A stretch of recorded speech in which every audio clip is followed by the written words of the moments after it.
रूस और यूक्रेन के बीच हमले बंद नहीं हो रहे हैं। इस बीच रूसी अधिकारियों ने बताया कि रविवार यानी कल 24 अगस्त को यूक्रेन ने रूस पर बड़े पैमाने पर ड्रोन हमला किया, जिससे रूस के सबसे बड़े परमाणु ऊर्जा संयंत्रों में से एक रिएक्टर की क्षमता में भारी गिरावट आई और प्रमुख उस्तलुगा ईंधन निर्यात टर्मिनल में भीषण आग लग गई। रूस और यूक्रेन के बीच शांति की बातचीत के बावजूद द्वितीय विश्व युद्ध के बाद यूरोप का सबसे घातक युद्ध 2000 किलोमीटर लंबी सीमा रेखा पर जारी है, जिसमें दोनों देशों में गहरे मिसाइल और ड्रोन हमले हो रहे हैं।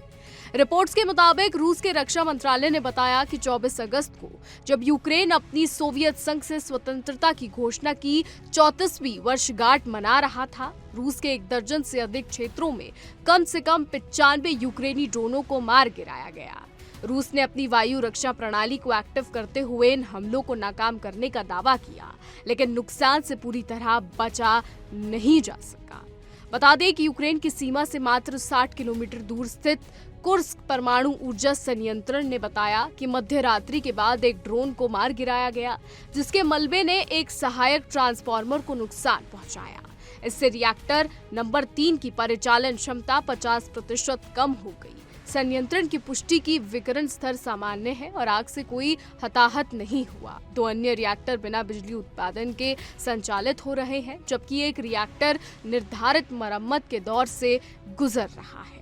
आपको ये भी बता दें कि रूस और यूक्रेन युद्ध को लेकर दुनिया भर में कई तरीके की चर्चाएं हैं। अभी कुछ ही दिनों पहले रूसी राष्ट्रपति व्लादिमीर पुतिन और अमेरिकी राष्ट्रपति डोनाल्ड ट्रंप की अलास्का में मुलाकात हुई थी। कयास लगाए जा रहे थे कि शायद इस मुलाकात के बाद रूस और यूक्रेन के युद्ध पर कुछ हल निकलेगा, शायद ये युद्ध रुक जाएगा, लेकिन ऐसा नहीं हो पाया। वहीं जब पुतिन और ट्रंप ने मीडिया से बात की तो पुतिन ने ट्रंप को अंग्रेजी में मॉस्को आने का न्योता दिया, जिस पर ट्रंप ने हंसकर जवाब दिया, जिसके बाद ये कयास लगाए गए कि शायद ट्रंप मॉस्को जाएंगे। हालांकि अभी तक इसकी कोई आधिकारिक पुष्टि नहीं हुई।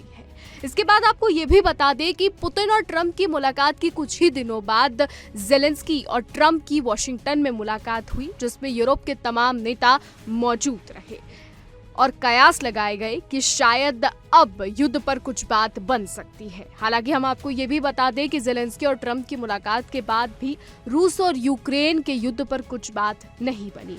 अब सवाल ये है कि रूस और यूक्रेन का युद्ध कब रुकेगा, क्योंकि आपको ये भी बता दें कि ये भी खबर है कि जल्द ही पुतिन और ज़ेलेंस्की भारत आ सकते हैं। ऐसा कहा जा रहा है कि ज़ेलेंस्की आएंगे, उसके बाद इस साल के आखिरी में पुतिन आएंगे। हालांकि अभी तक कुछ भी सामने नहीं आया है, लेकिन सवाल वही है कि रूस और यूक्रेन का जो ये युद्ध है वो कब रुकेगा। एक तरफ ट्रंप इस युद्ध को रोकना चाहते हैं, बातचीत का दौर जारी है, दूसरी तरफ रूस और यूक्रेन के हमले लगातार एक दूसरे पर बढ़ रहे हैं।